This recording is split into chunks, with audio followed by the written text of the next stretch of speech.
Well, Hao-Man, this is a wonderful presentation. I think it's very impressive. You're not only impressed everybody by the pictures and your wonderful experience, I think even more important, you open our eyes, open a lot of possibility for our young people over here. I think before we start open the floor, I think I'm going to just lead with few questions. One of the few issues, the foundation, one of the reasons we really love you to come here, demonstrate your experience and how you show the passion from an explorer, so eventually you become a conservationist. It's most important is you have to have a lot of passion, a lot of love, because as an explorer you take greater of the risk, and then later on you find out all these things like what you mentioned, you're ahead of the problems and be able to actually bring these issues to the free society and even to Taiwan. I was very impressed about you mentioned about Chiang Ching-kuo Foundation even have something to do with it. I know Mr. Wang for almost 20 years now. I mean, when I was with a Young Presidents Organization, I had the pleasure inviting him to be one of the very early speakers to tell us about all these messages. And in 1992, we have a university where international, a lot of group of almost 850 executives from the world come over to hear what a great job you're doing. We have a problem here. A lot of young people today do not travel anymore. If they go out, they will only travel in a very civilized way, with their parents or with their friends. And most of our young people sort of like growing like a flower growing in a greenhouse, okay, very protected areas. So this is one of the purpose the foundation feel it's important to you enlightening us. Why the situation becomes so comfortable, why people have to take such a great risk. And certainly you have shown us a lot of reason for that. But maybe to go back to a very basic fundamentals, how would you advise our young people who some of them may be able to speak good English, some of us may not, okay, but still have a lot of curiosity, go out, and obviously they can't move very fast at the beginning. But what advice would you give them if they do have this kind of passion and they want to touch the world? Now, despite that I have been to Taiwan many times, probably 2 or 3 times a year, I pretty much confined just to Taipei and around the hotel. But I can see that Taiwan has been very innovative in many other ways, especially in business, in the high tech. And it's how to actually apply the same kind of spirit and entrepreneurship towards other aspects of life. I think, these days, I think it's not totally unsimilar with Hong Kong. They are sometimes worried about their career. I was perhaps a little bit more willing to take risk, even as a child. And I have evolved over the years. And I would consider, passion. I would imagine that I would like to believe that we all have a passion. It's just what really is. Sometimes it's not something that's huge, that moves you. It's something that's very small. And how to actually let that out, let that passion out. I always said that many of the best nonprofit or someone that has a great cause that motivate others, be it Jane Goodall who works on the chimpanzee, I certainly don't think she expects other people to follow her work into the jungle and work on chimpanzee, but it's the spirit of it. So I would tend to say that anyone who finds something that really moves them and dedicate themselves to it will find something very meaningful. It will be much harder perhaps to teach someone who manages, a good manager, to be passionate than to teach someone who's passionate to learn how to manage things. So like, for example, I was not a natural manager. I was running wild as a writer-photographer. But because I strongly believe in some of the situation I see that we need to do something to turn it around. I learned how to fundraise. I never used to have to fundraise. At the National Geographic, we have an unlimited budget. But I have to learn, in the first 10 years, I have a hard time asking. I would talk about the problem, I would talk about what I'm about to. When it comes time to ask for money, I can't open my mouth. Just not used to it.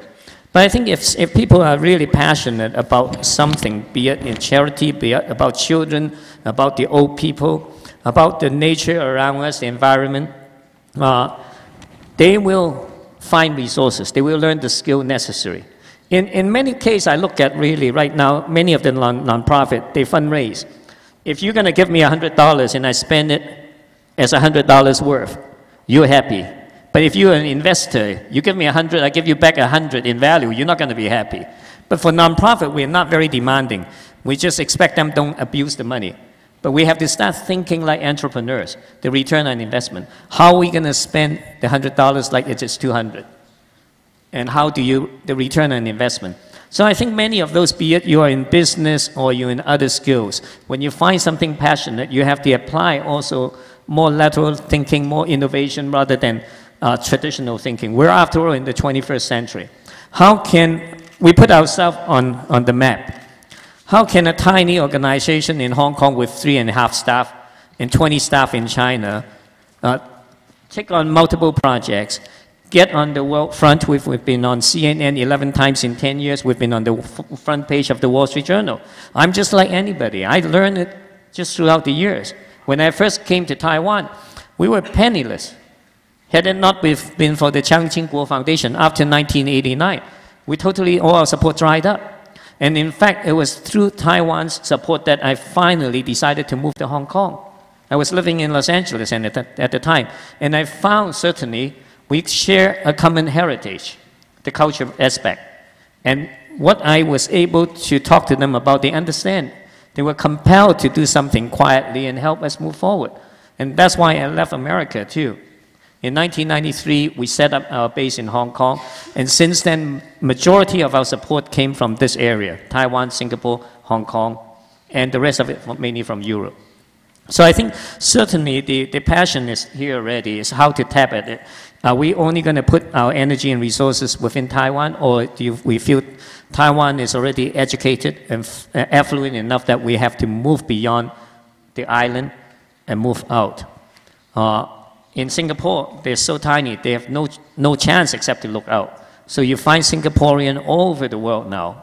First in business, later on in also other spheres too. Great. Well, thank you so much. I want to bring one more question before we start to open up for some of the questions over here. Ladies and gentlemen, we do have a microphone over there. So what I'm going to do is I'm going to pick up some of the questions over here. At the same time, simultaneously, we can each time by rotating. I'm going to ask some from the written questions, and you can go ahead and raise your hand later when I ask you. One more question. Most of the young people. Tell me yourself, when you first started yourself in Hong Kong, if without being to United States, what would you imagine yourself would be? Even though I see you climbing on the little cliff yourself when you were young, you were ready to take a little bit of risk in Hong Kong. What makes you become what you are today? I think there were a few critical steps after I moved out of Hong Kong. Number one, being in Wisconsin, a tiny little college town, made me realize how different a Chinese is from others. When I was in Hong Kong, you take that for granted, your heritage, your culture. It wasn't until I was in America that I started looking inward. It was certainly an outward journey. I learned a lot about America, but at the same time, I went to the library about finding out my own roots. And so that's when I started being far more sympathetic towards minorities, because I was a minority in America. So that was one important step, finding out about my Chineseness and my being, how it felt to be a minority. So that makes me later on move much closer to all the minorities of China, working among their areas. And I think without an American education, I'd probably be trained in Hong Kong more like in more technical skills, rather than a world outlook. And having been in two different schools, art and journalism, art is a little bit more exotic. You know, they're a lot are left to imagination.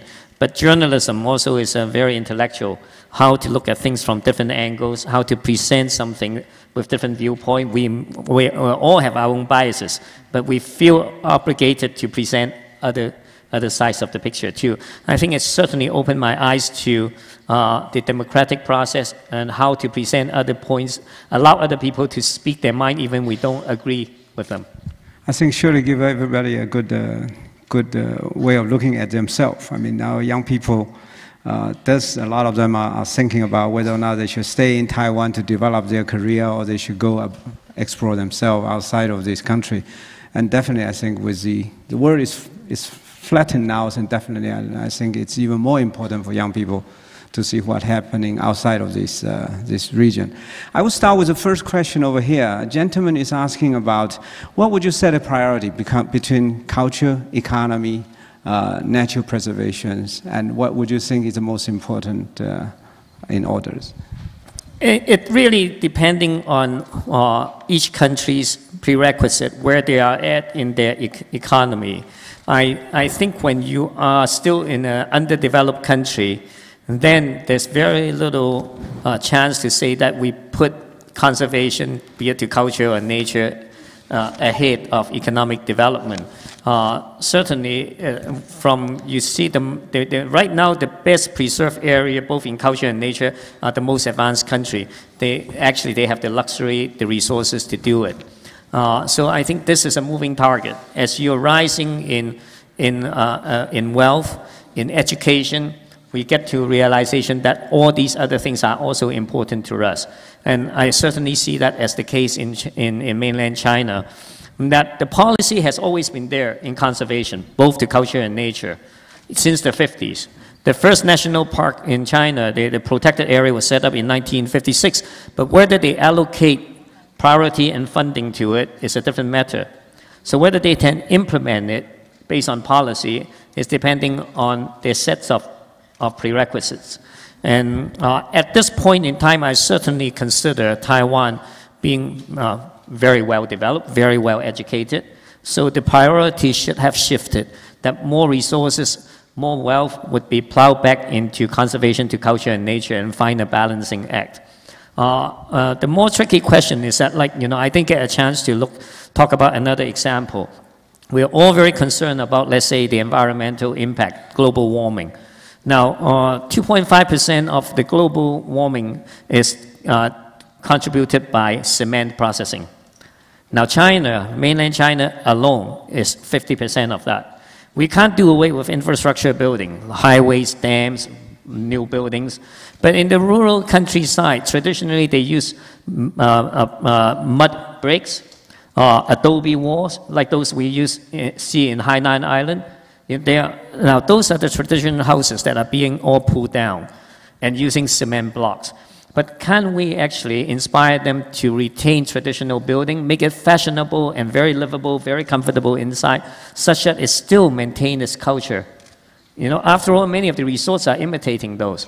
So we can certainly use innovation and even putting in different lifestyle to maintain culture that both will be winners at the end.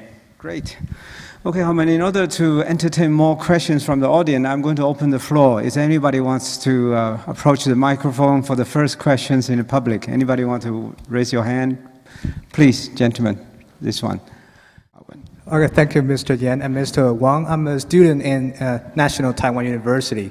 And I was so touched upon seeing the beauty of Tibet in your picture, because Tibet is one of the must-go places in my list.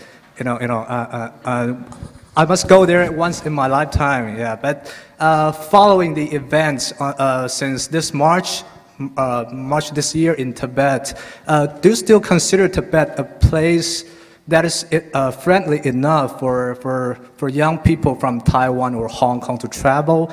And do you have any comments on the events, either politically or unpolitically? Thank you. That's a very good question and very current. I can tell you a few little details. Of course, I've worked on the Tibetan Plateau since 1981. First as an explorer, later as a researcher, then later on as a conservationist. We have conducted probably over a dozen projects on the plateau itself. I was actually supposed to be one of the torchbearers for the Olympics. I was invited by a corporate, one of the largest sponsors of the Olympics. And they asked me which part I want to run. I said Lhasa. So they fit me into Lhasa for June 20th. And ever since March 14th, after the riots and all the international attention on the Tibet issue, I was actually asked by CNN 4 times for interviews, which I declined. When I was in London, Richard Quest, they also asked for an interview. It was at a situation that is so volatile now that it becomes highly politicized. I can't remember as I was growing up, I'm 59 years old. Sorry, Barry, give away your age. But anyway, I cannot recall one incident of an Olympics that the torch became such a focus in the whole entire world, that it gets so highly politicized from the event itself of a sports event. And of course, I feel very disappointed at what's happening, both in terms of how the crackdown is and how it escalated into a civil riot. I'm not there personally. I can't speak as a judge. But I felt that the situation is so tenuous that it's no longer fun. Originally, I accepted it because I thought it's very festive. How would you like having all the police and the military running next to you? So finally, I changed my plan. I said, you know, I'm not going to be a torchbearer. It's too controversial. But instead, actually, I will take up the torch in Qinghai Lake, which I think is more philosophical and more representative of our work. Qinghai Lake, after all, is the only place that the torch is going through a natural area other than Everest. And it's in an area both Tibetans, Han people, and Muslim all live around there. So the situation, I think, will improve. I've seen the situation in China since 1974. Honestly, in the 70s and even in the 80s, every time I went home to America, I said, I'm not going back. Why go through all the red tape and all the trouble, all the bureaucracy, when I can do it so nicely elsewhere in the world? But every time, as you said about the passion, after a month back home, I felt the itch again. As an explorer, I'm not necessarily always looking for the easiest place to go anyway, including these other challenges that are bureaucratic or red tape. So every time I feel that, you know, when I achieve my goal, I feel far more gratifying, despite all the obstacle. If someone's standing is going to tell me, hey, this is the easiest way from A to B, probably I won't be taking it. So, but gauging at the situation in mainland China and on the Tibetan Plateau over the last 30 years, I would say situation will greatly improve right after the Olympics. Right now it's very tight. I'm personally a very close friend to the special envoy of the Dalai Lama, because the monastery you saw in the pictures where we contained the mudslide with dams, that's his home monastery. So we're very close personal friends. We don't talk politics. He even came to my home last year to spend his birthday with me, which we are 1 day apart. We're both born in 1949. And I'll be seeing him in the next few days too. But you know, we try to stay away from talking politics so we keep our friendship together. He understands that we have a lot of projects at stake. The more quiet I am, the more I get accomplished. If I'm there up in the public front, voicing my opinion, we all have opinion at different times based on the information we get. So I tend to be more reserved. If I'm a journalist writing an opinion page, always on the front line following what's happening, I feel more liberal in speaking up. The more I see, the more reserved I become, because there's so much behind the scene that we don't know. So I think as I grow in age, actually I become, in opinion, far more reserved than I used to be as a young journalist. Well, Howman, seems like you have already read all these questions over here, because you are answering a lot of questions already before I ask. Okay, one more question here. As an explorer, when is the time you should take risk, and when is the time you have to take precautions to the situations? In real terms, we don't take any physical risk. I feel that as a leader of an expedition, I actually blend into the background on a daily basis. Until something happens, a crisis, then I step up to the front end. It's just like closing ranks. I don't need to play leader all the time. All my staff, my colleagues, I'm always in the background. But if something suddenly becomes a crisis, be it dealing with the local official, I'm always saying that I'm the person in charge. I'm fully responsible. If there's a mistake, ask me. So we don't take physical risk. It's very calculated. Now, traditionally, as the film has explained, if you go back in time 100 years, 500 years, even 1,000 years, exploration is man's quest for knowledge. We are curious about the world around us. I think the first man that came out of the cave are curious about the world around him. The same kind of spirits, as I said, in a 3-year-old kid. It's just that as we're growing up, we have a formulated plan of education. We keep capping that curiosity in and not letting it out. That's why I'm so used to saying everybody is an explorer, because we all have been 3 years old. You show me any 3-year-old kid and I show you an explorer. So basically, I think, now traditional explorers are seeking knowledge. That changed about 100 years ago when they come on climbing expedition. Those that require a lot of physical strength. When you see a mountain, you want to conquer it. In real terms, you get to the bottom of the lowest pass, you see behind the mountain what's there, you find out what's behind to bring back the knowledge. But by getting to the peak of the mountain, what knowledge you bring back except showing that the spirit, the conquering nature. So it's very different, those two aspects. Today, the definition for exploration has expanded a lot. There's always a lot of self-challenge, the spirit part. Before, traditionally, it's about expanding human knowledge. Thank you so much.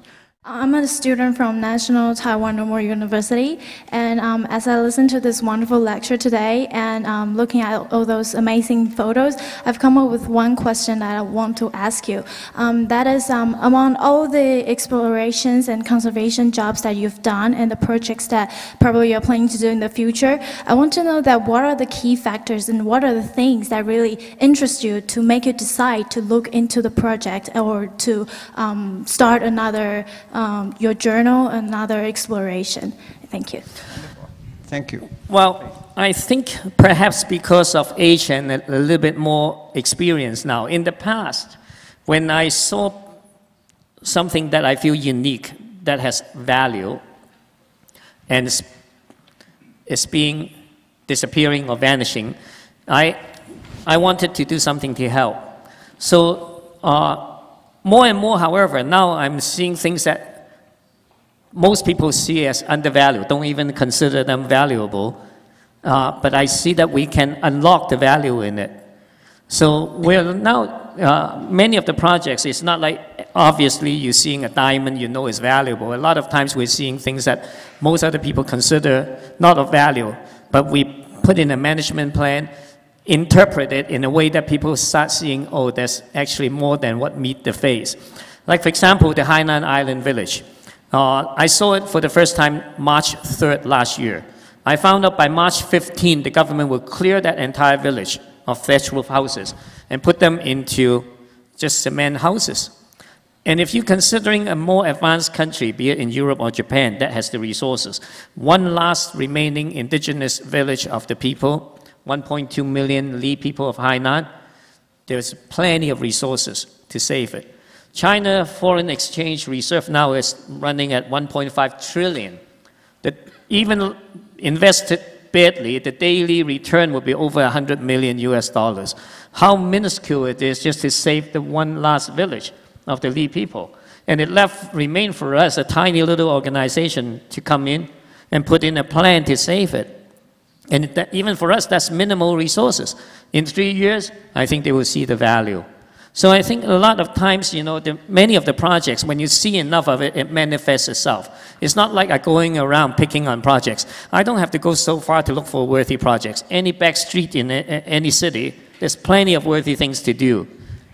It just so happened that I can apply myself further out in the remote areas before people even find those places. We put in a management plan. Just like anybody, as an investor, if you're used to real estate, you look at the location, you put in a few figures, you know whether it's worth your time or not. Likewise, we become at least someone that's more experienced. We look at something, we feel that there is intrinsic value to it, and we try to put in the resources. And sometimes we need to raise awareness, at least selectively, to bring in more resources. But by the time we usually feel that the project is well on its way, everybody can understand that there's something valuable there. Okay, thank you so much. Here, one more question here.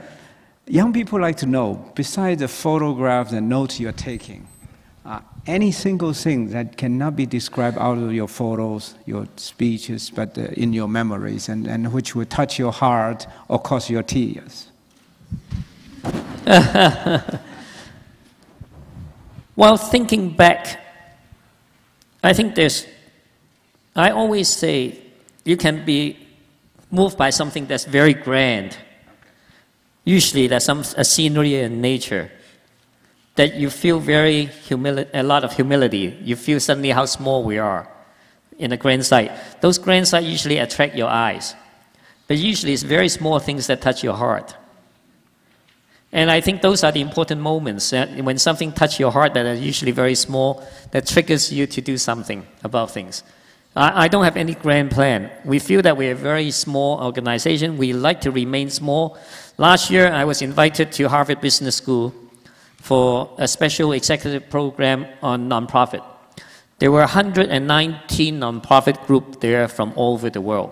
Huge one that has annual budget that are 15 million and over, to tiny one like us. And we felt we are at the right place, despite that we are the smallest, because we want to remain small. In fact, a lot of times I feel being small allowed me to do things very quickly.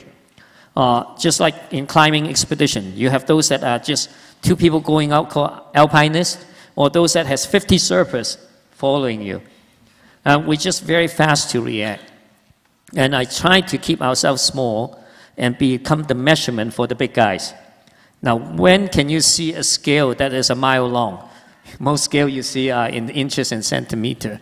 By doing a lot with minimal resources, minimal staff support, I think we can be at the measurement.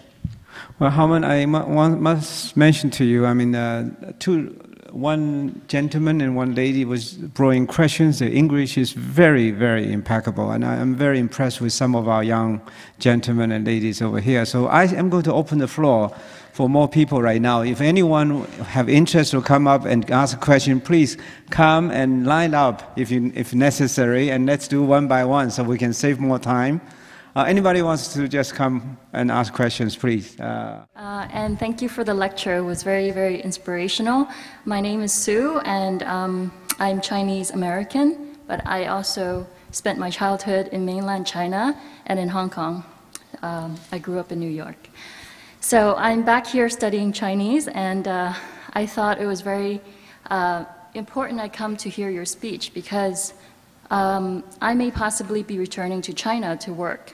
And this will involve working with private sector, but trying to minimize their impact when they do private sector investments on environment and on cultural heritage.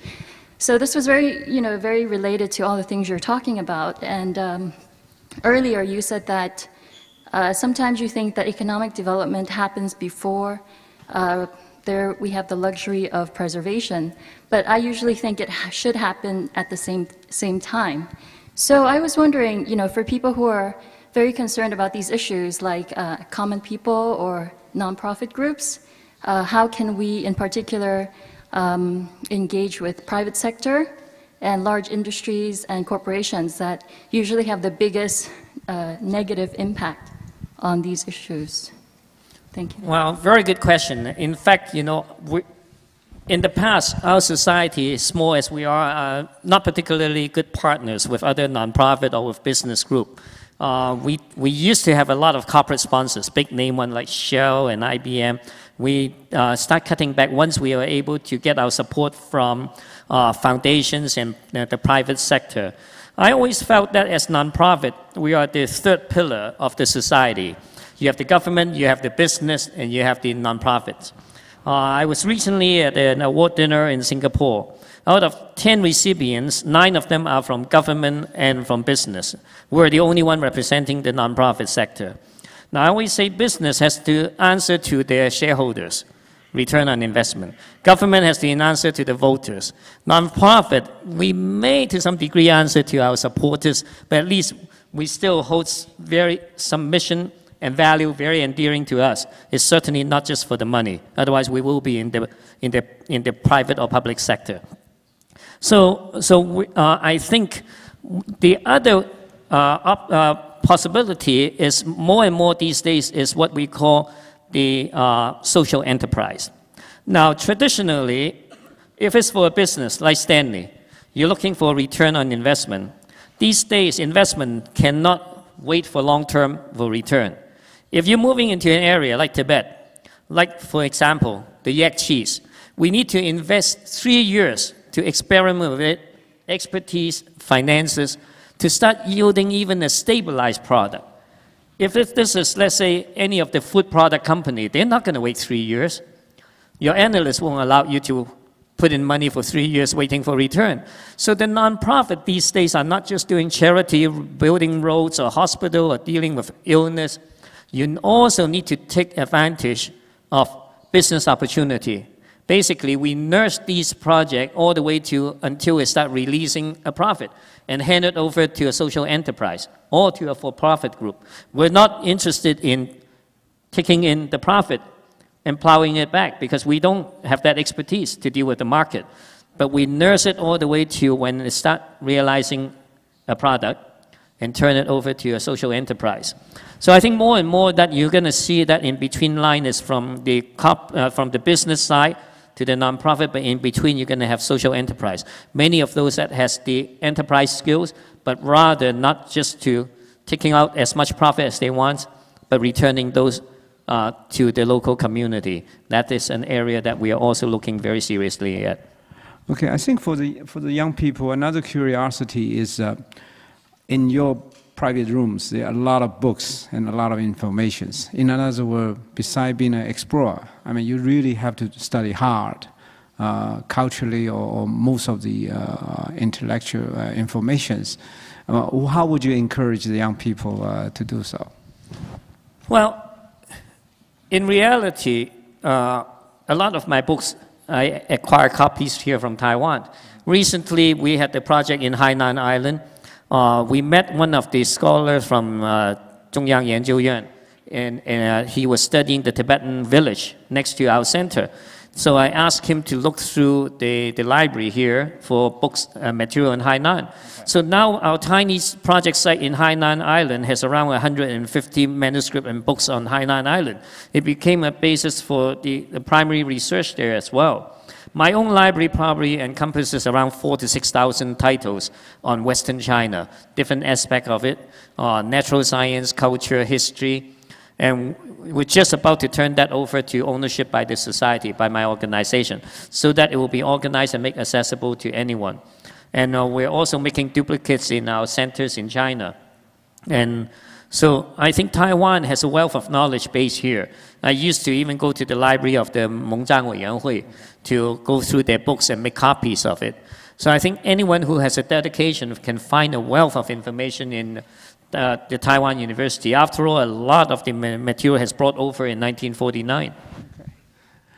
Research assistant in environmental planning, and I'm just glad to hear the lecture. And I saw you did a lot of helpful things to local people, the Tibetans, and you do a lot of helpful things for them. But I just confused. Have you ever think maybe this modern method or modern skill would make some cultural impact to them, change their thinking? Yes, we are. I would say that in the past, I was more sensitive to the locals, what they themselves want. But with age, I'm changing a little. In fact, I quite entertain what Li Guangyao said in his writing, that when you're in government, when you're in a role of leadership, you take leaders. You act as a leader. Just make sure you deliver the results before the next election.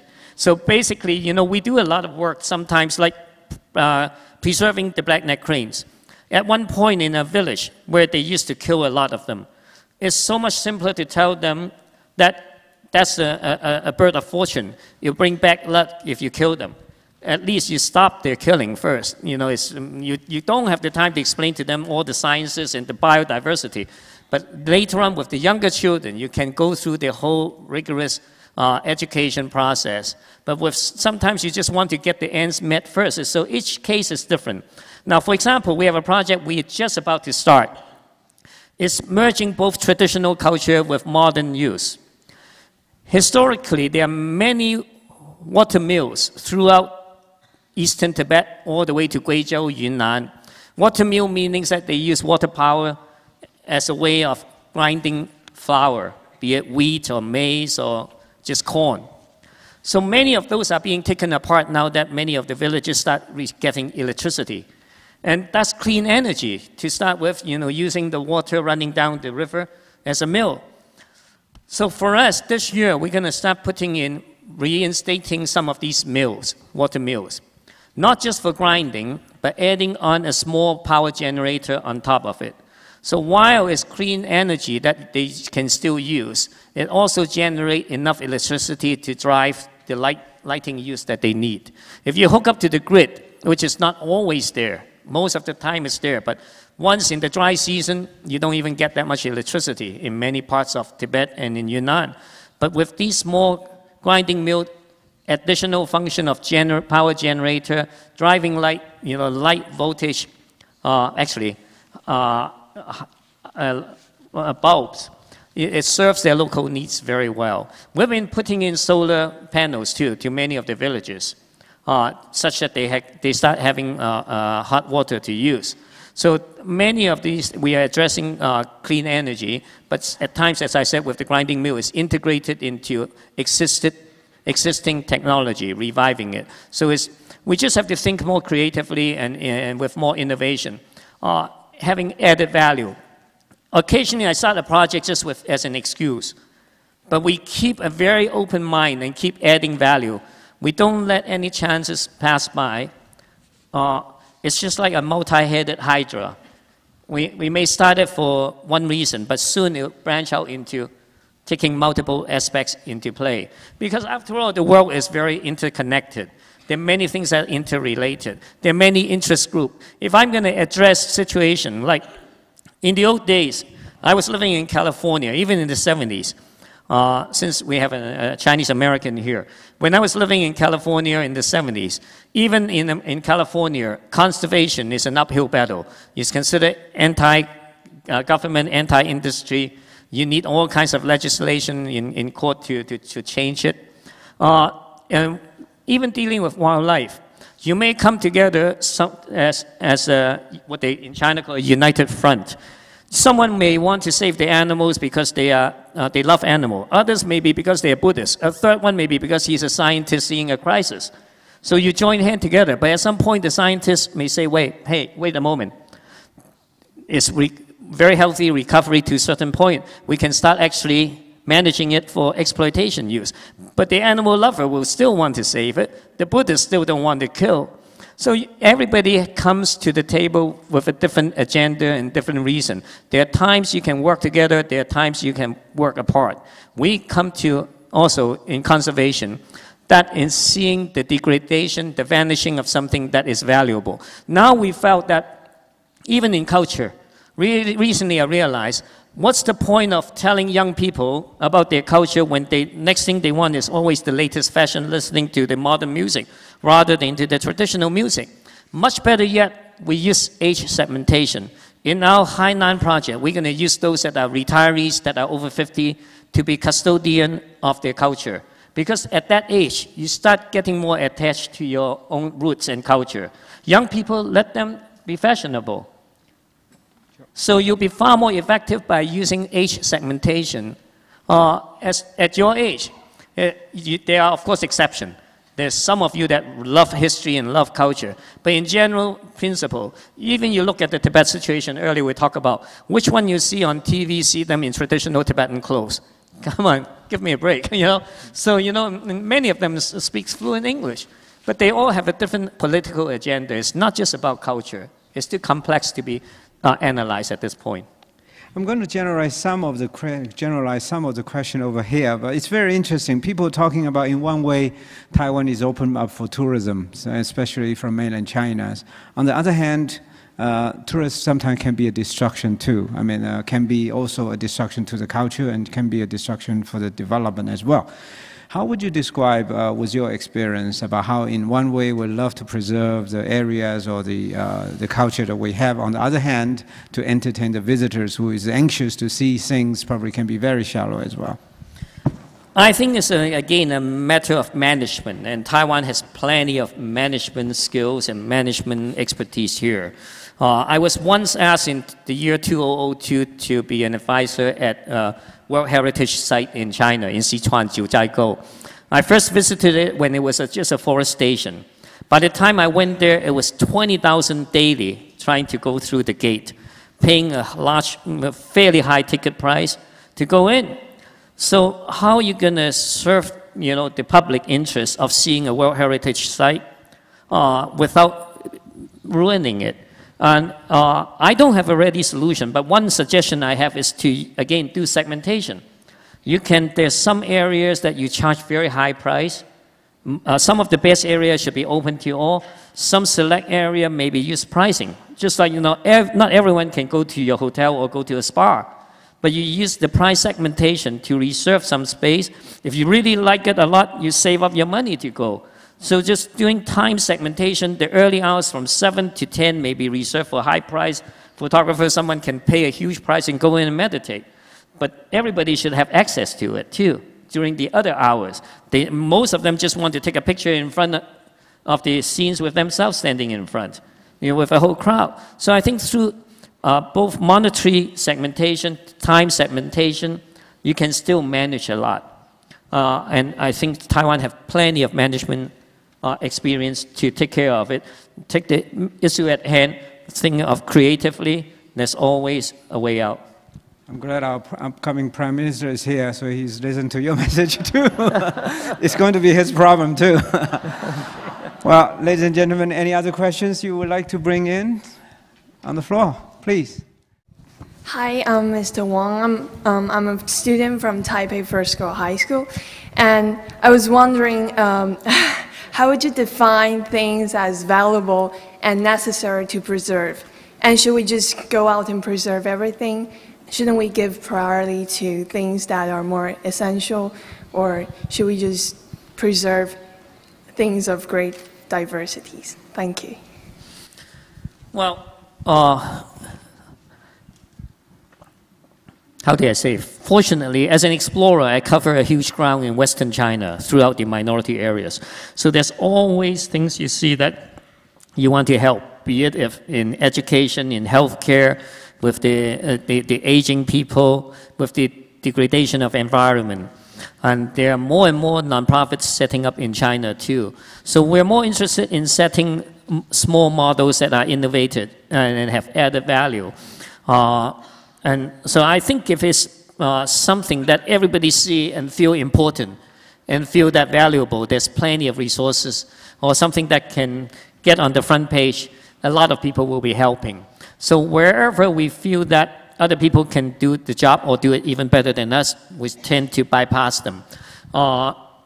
And we generally tend to pick on things that people don't even think is valuable. For example, I have a project. You saw about the Tibetan Mastiff, Zhang Ao.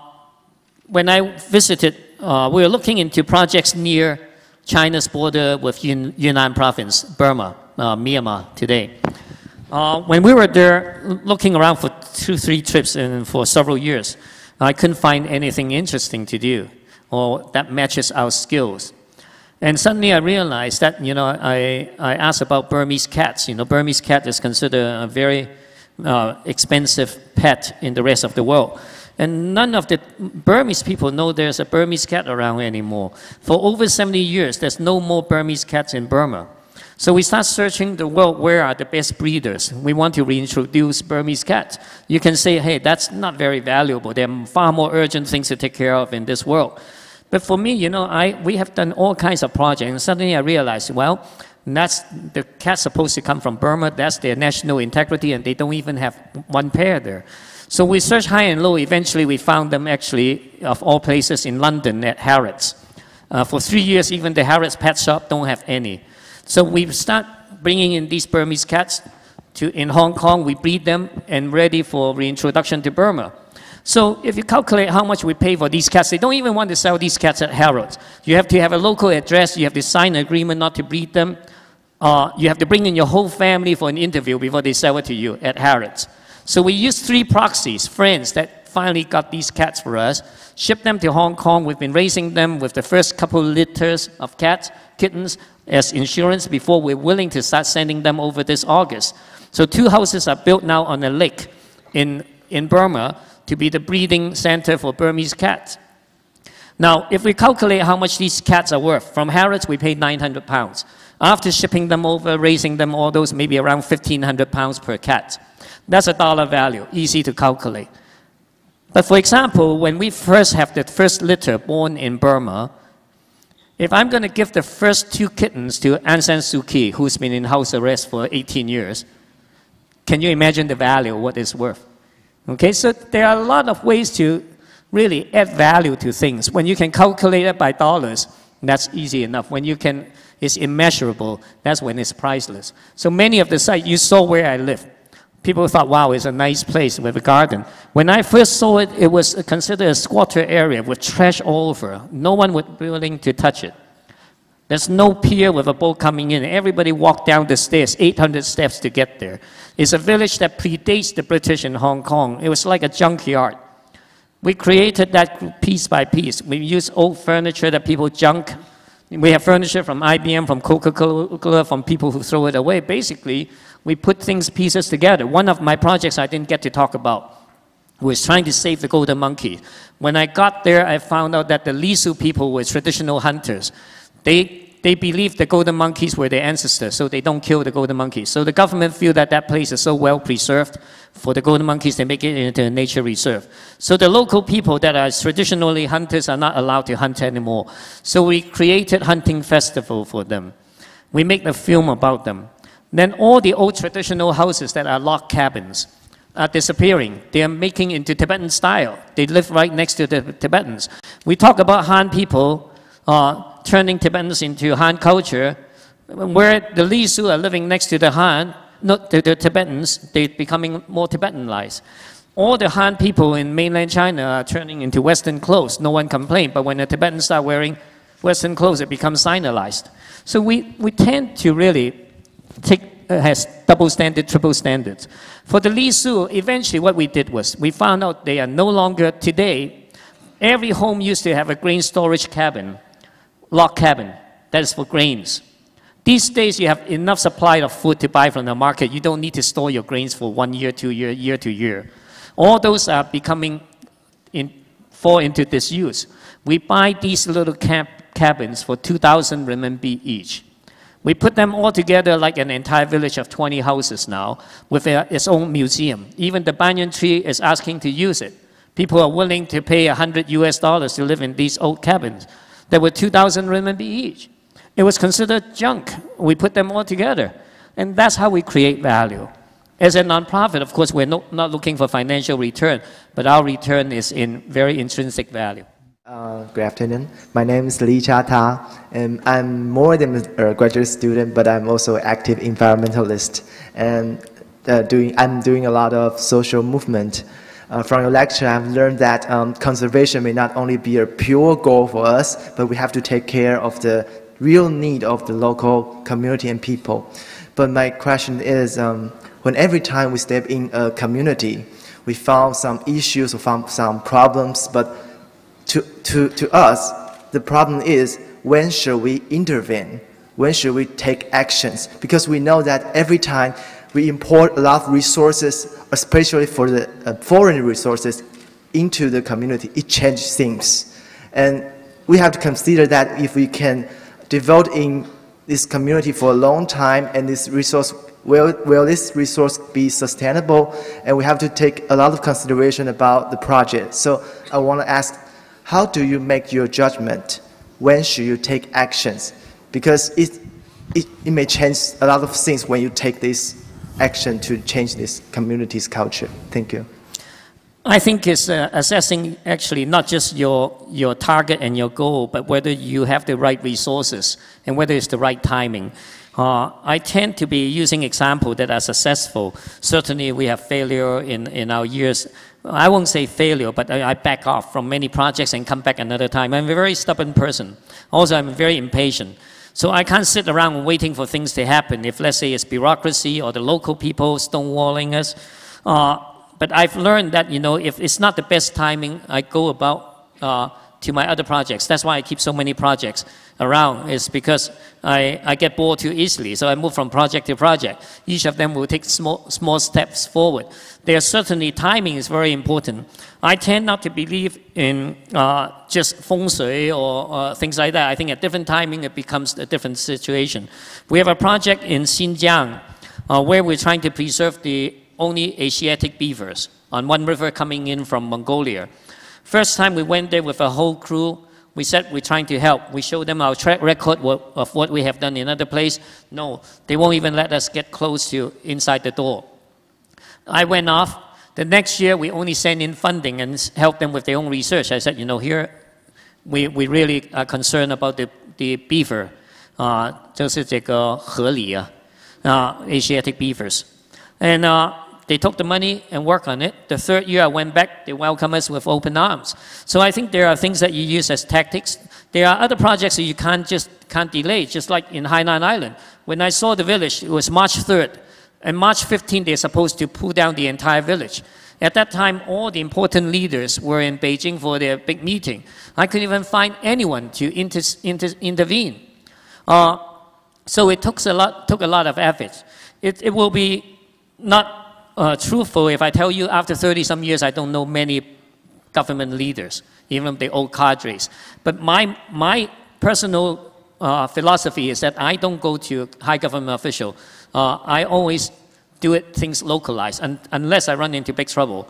But in that case, last year in March, we did contact high-level government saying that we're willing to come up with a plan as quickly as possible. We don't have the resources to save 77 houses, but we can take on 24 houses, turn them into museum, put in alternative use, old people's activity center, library, research center, even 3 models of different houses for villas, for hotel, and for hostel, such that they can model after that. So by the end of March, I went in a second time to present our plan. By July, I brought in a whole team to start showing that we are actually there. So many of these, when remote areas, they hear people wanting to help, they never see them come back.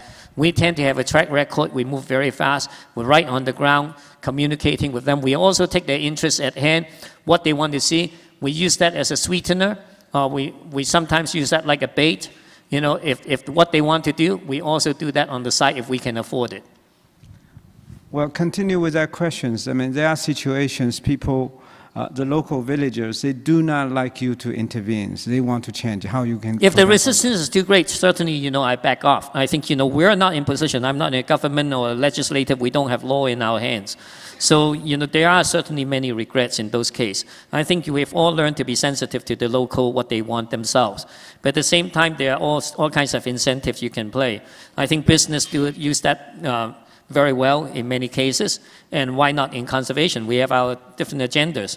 So I think, you know, if you look at the situation that you feel right for them in the long term, whether you're going to use a ruthless method or whether you're going to use tactical ways, whether you're going to come back at a better time, or whether you're going to just say regret and turn away, there's this multiple choice. So we don't always have a winner in our hands. Sure. Here I have interesting questions. I'm 27 years old. I'm going to work every day. My life is boring. And I lost any interest of curiosity about the world. How would you bring me back this? Okay, we need a quick fix on that one. Oh, God. No, maybe I should. Maybe you should go work for Barry. No, I think probably... I think probably it is also everybody's question over here, is some of us are educators over here. I think the education, it also has something to do with the education system over here. We tell our young people to be conservative. We tell our young people try to live in a very safe environment. Okay, but how can we change the education systems and to allow young people to be able to be different, to behave differently?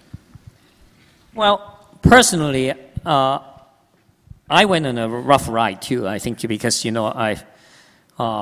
in many ways, even in the high school I went to, in our last reunion, which is 40th anniversary a few months ago, I said I should volunteer to be the Past Student Association president, because I know students from before my year and after my years, because you see all these students at detention when you liu tang, so all the different age group are there. So I had a rough ride throughout those years in order to keep my creativity and the child still active in me.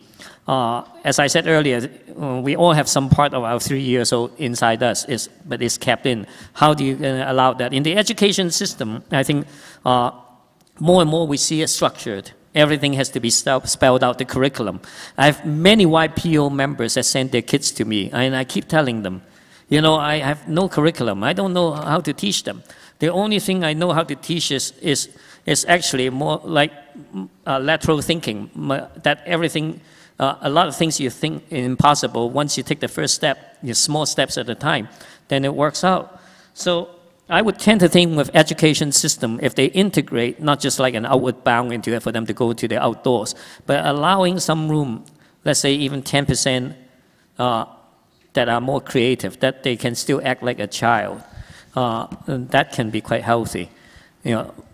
Certainly not as much portion as I got. I got a lot of freedom. And as I always said, if you fail badly in the traditional role, you can always turn to become an explorer. Sure. Wonderful. Anybody have more questions from the floor? Please.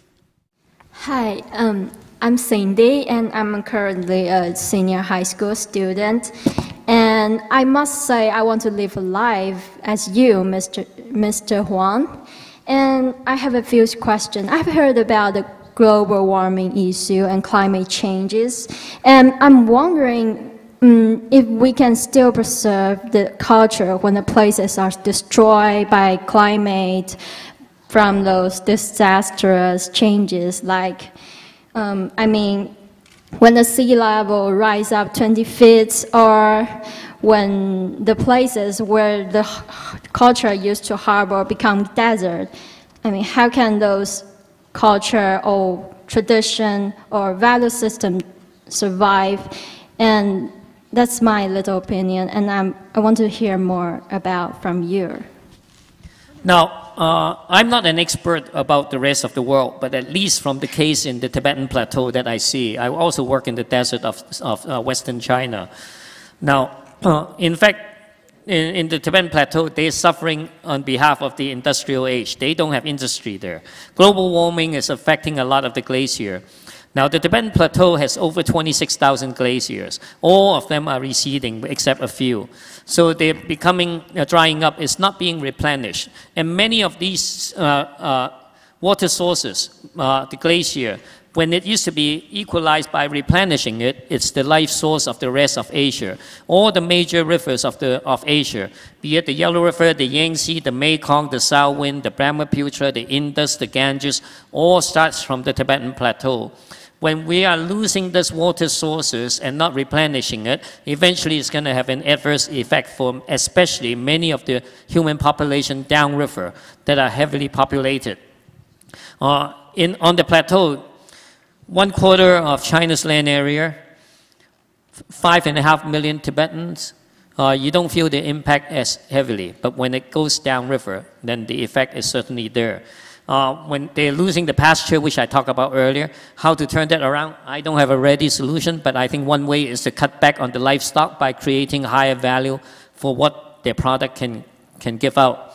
So that's one area that we feel that is worth experimenting, is to identifying critical area, let's say overgrazing, carrying capacity, by putting in livestock management plan. As I said earlier, why raise a yak if you're going to yield? Now, if you have to understand how livestock management is. Usually, if you're not keeping a bull as a mating stock, you you basically you desex them quite early on. You don't let them mate. But those yaks mainly, the male one don't yield any milk, so it's mainly for meat. Why let them graze for 10 years before you slaughter them when you can slaughter them at 2 years old? Or wait around until the next winter storm wipe out most of your livestock? So having a proper management and taking the market to them or them to the market, meeting point, creating higher value for their livestock so that they can cut back on the numbers of animals would be the first step into changing the pasture and the grassland and the desertification of the entire plateau. Okay, here I see In Tai want to ask some questions. In Tai, please.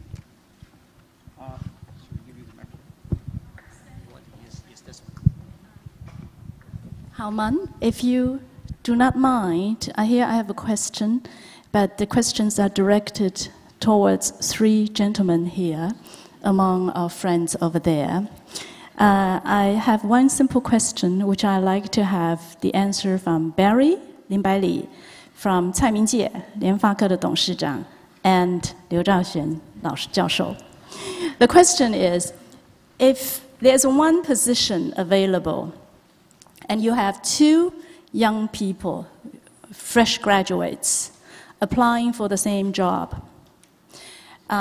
and one applicant does academically better. One is A and the other is B, let's put it that way. But the person who is doing not so well academically, you see on his record that he has spent about 1 summer, 2 summers, 3 summers working in Tibet on some conservation or some project. Say he has worked with Hao-man on his record, okay?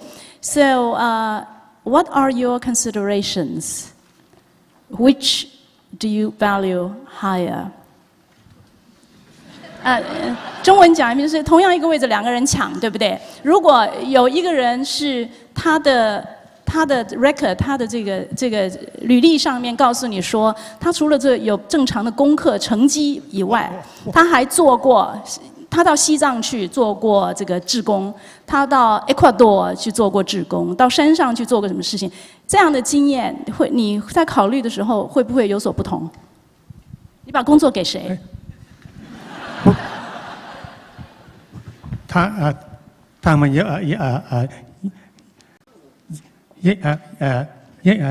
要找什么工作？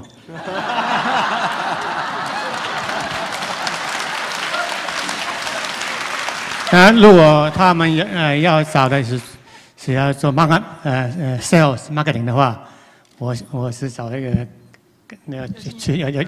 去过旅行的人，看过世界的人。如果他要找 engineer 的话 ，engineer 的话还是那个 Grade A 的比较好。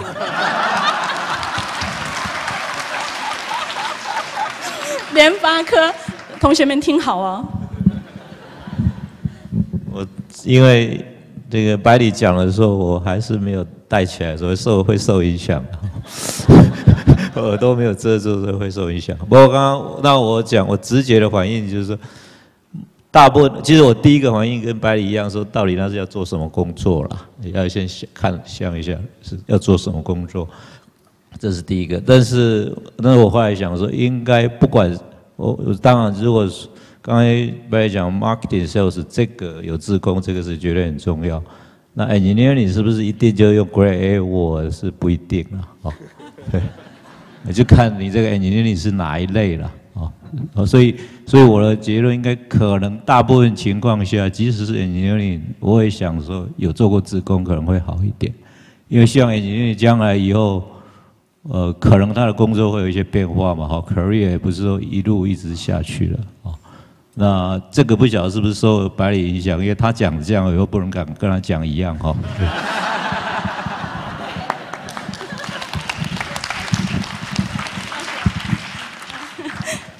赵璇，你不要跟我说，那要看他做哪一种工作啊。你那个摊子那么大，所以基本上就是说，你给年轻人什么样的一种鼓励跟影响？因为你的这个问题啊，出的是就只有一个工作，所以我的答案一定跟这个林百里的是一样的。真的是看这个工作的性质是什么来做决定，因为不可能说只是看这是双方面的嘛，你不能只是看这个来应征的人他的经历或者 qualification， 你也要看你这个工作的性质的这个是不是 fit 不过我想这个我们应该在思考这个问题的时候应该朝着一个比较鼓励的方向来看这个问题也许应该让更多的有权利去这个来决定人选的这些 managers， 他们应该跳出传统的这个想法，完全用成绩的好坏来看一个 candidate 有一些在这个传统的比如说功课或者是学习的成绩之外的其他的 experience can be equally important, sometimes even more. So I think 真正的这个 answer 假设你要有一个很传统的 answer 的话，就是林百里的 answer。如果我们要加一点补充的话，就是我后面讲的，因为这个可以让龙应台稍微高兴一点Thank you.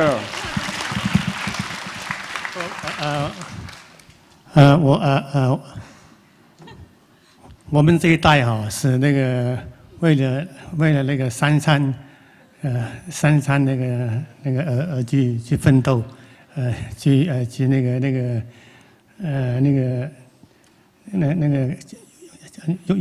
用功的做事，所以那个省吃俭用的。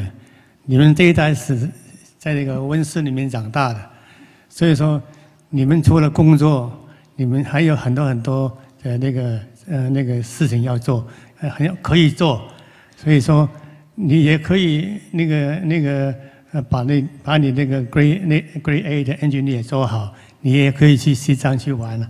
我想很多我们在那个云门基金会里面有一个流浪者那个计划，他也是读书读得很好，有一些也是工作。然后他说我停止6个月的工作，我要去参加流浪者计划，他也做得非常好的计划回来。现在年轻人没有，我想说有比我们以前太多的空间了。那我们以前说去那个搞那个钓鱼台事件，这些钓鱼台你在哪里动我们也不知道，我们都是知道我们是国土，不应该给人家占领，就在那边示威。所以你们所以龙应台基金会办这个活动就是让你们多看世界。那你们可以去联合科那边做10个月，请假2个月，你就去玩那很好所以这个也是一个不错的 idea 嘛谢谢 Yeah. Thank you. I think we have a few more students. Young gentleman over here is waiting for asking more questions. So we have 2 more, right? So please.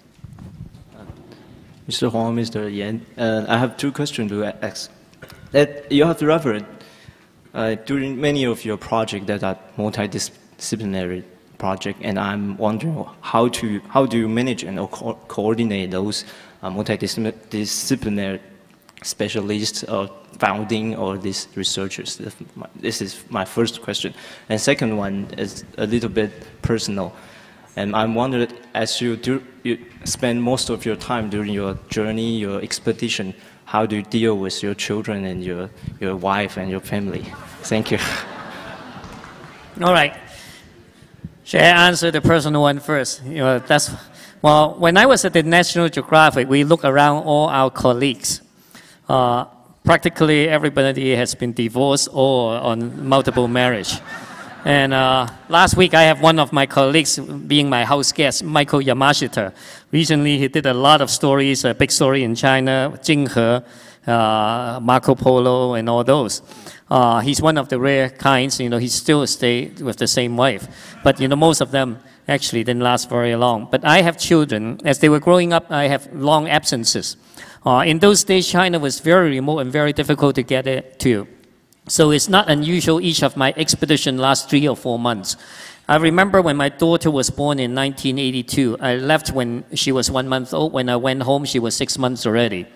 So when both my elder son and my daughter were 14, I took each of them on one expeditions, so they understand the reason of my long absence. And now we became very close indeed. So even though I missed out on a lot of the graduation and a lot of the events, be it birthday, whatever, I think there's always a sacrifice and a cost. You know, when you're feeling that I'm not just doing it for fun, it's easier to justify too. I think everybody has their own conviction. And talking about managing of our projects, certainly all those results you see that are spectacular are not my one person. I'm generally the one that conceive of the project and design it. But by the time I implement it, we hire all kinds of experts, volunteers with special skills to come in together at different stages. So we don't, some of the projects, because of seasonal changes in remote China, we go there and work for a while, and then we leave it and we come back and work again on it. So they progress along quite nicely that way. I have many of my staff that are very dedicated, including especially many of the Tibetans. In fact, all my staff at our center in Shangri-La are either Tibetan, we have one person from Dali Bai. All of them are minority people. We bring in foreign experts as the need arises. We bring in film crew when we need to document it. It's not really that difficult to manage it. You know, in the beginning, I never thought that we would go this far too. We take small steps at a time. And eventually looking back, sometimes I find it hard to believe that we've gone this far too. But I think, you know, I think the dedication to work, I don't know what's the driving force, but I think success breeds success. When we saw a number of our projects being accomplished, and we also build up confidence with the government. They used to be very suspicious of us, likewise local people. But when they look back at the track record of what we have, it tends to get things done much easier. We don't have as many red tape as before, but in the beginning it was always difficult. It was an uphill battle for long years, even funding. Now we can at least show people what we have done easily and be able to get funding much more easier. So I think as young people, as startup, you have to go through that learning cycle too. As long as you don't give up, eventually you build up your credibility, build up the result-oriented. The whole world is based on credential of result, not just connections. So it's not like I'm connected to high places. And in fact, we don't use those connections hardly at all. So I tend to say that it's joint result. I'm just the presenter. I'm the chief spokesman for my society. And people, I won't want to underestimate people that give us financial support, technical support, or just a basic helper, volunteers when the needs arise. I'm just good in photographing and speaking and presenting the results as they are. Thank you. Thank you so much. We have, is there one more or two more? Okay, please come in. Come forward. I am a student in Taiwan University and also a member of a Natural Conservation Club. And I want to say that although we grew up in the greenhouse, but it doesn't mean that we can stand up the storm. And the Leshen Liaoyuan is still in Xinjiang, and the Suhuaga was just rejected in a couple of days ago. So I want to say that in Taiwan, lots of young people, they love to adventure and they love to explore and they fight for this land. And I want to raise a question about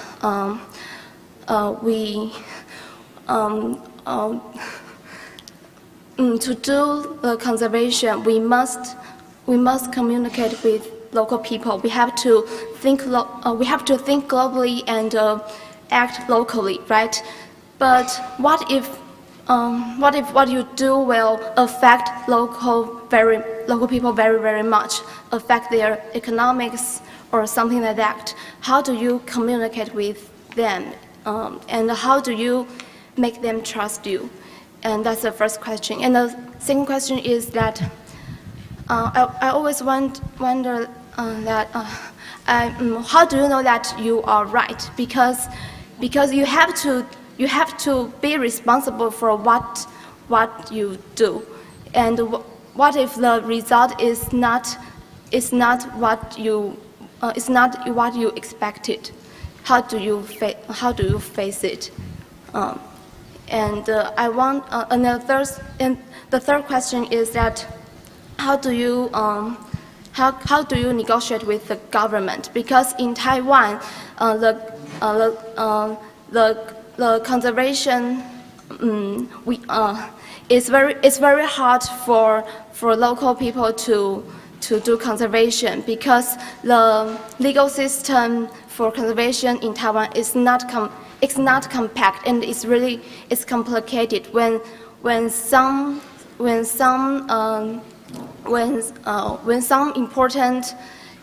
important places to be disturbed, and the government will no one will stand out to take the responsibility. Okay.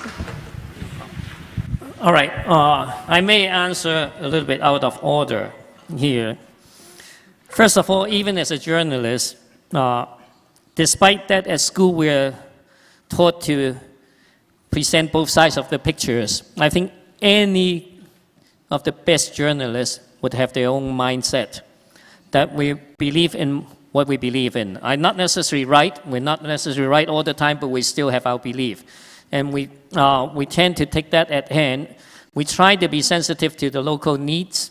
But if you're talking of dealing with a local group community that's always in answer to government anyway, it's a very different kind of group that we work with.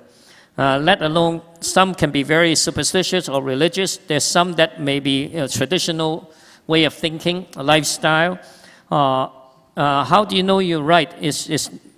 I think, it's our strong belief that you're right, but it's how you're going to put forward what you think you're right into action.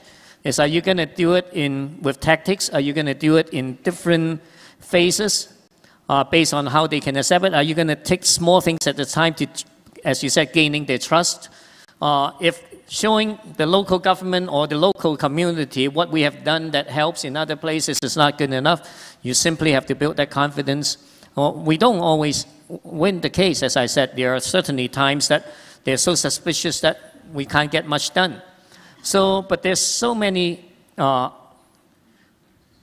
problems in this world that we would like to address. We tend to find our niche that we're good in fast return. Actually, our society is not particularly good in putting our heart and mind into very long-term projects that takes years to show results. I think perhaps government, through legal aspect, are more capable of doing that. We tend to be doing small projects that's easy to showcase. Even if, let's say for the water mill, we can actually not even deal with what they have, put one up on the side. We can buy the land and showcase how it can be done if you have the resources. So I think, being willing to bend the rules and being not totally steadfast on our own agenda. Certainly we take their agenda into hand. I think most community, economics is one issue, the children education is another, healthcare is another. Those are more immediate issues than conservation to the environments, to wildlife, even to culture. So they think about something that is far more immediate.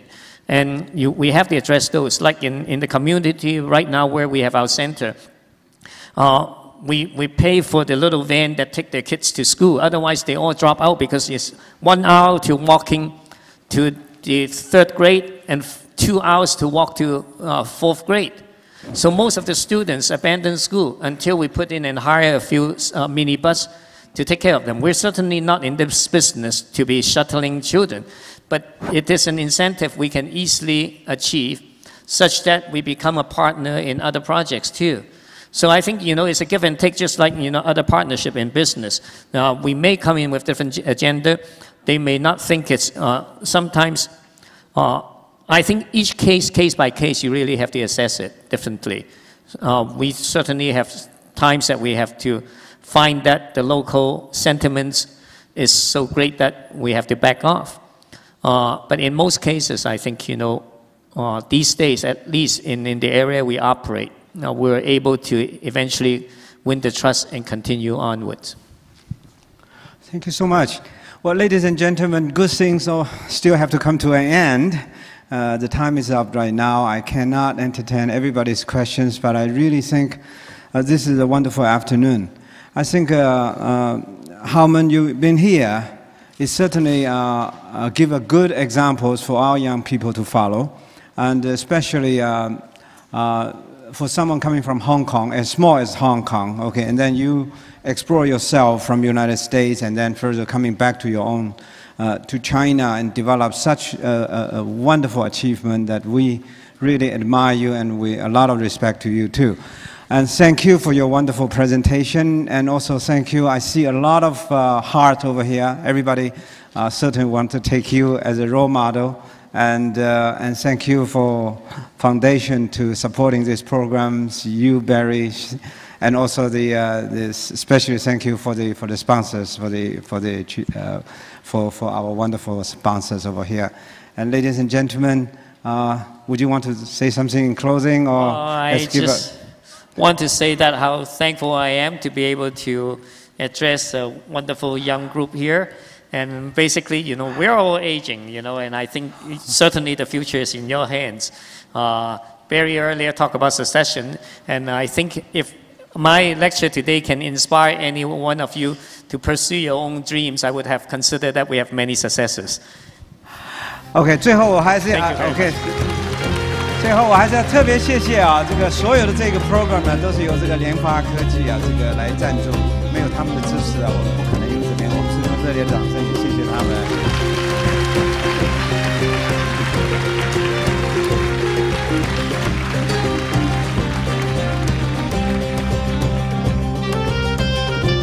我们再给一个热烈的掌声，谢谢，好们 ，Thank you， 谢谢。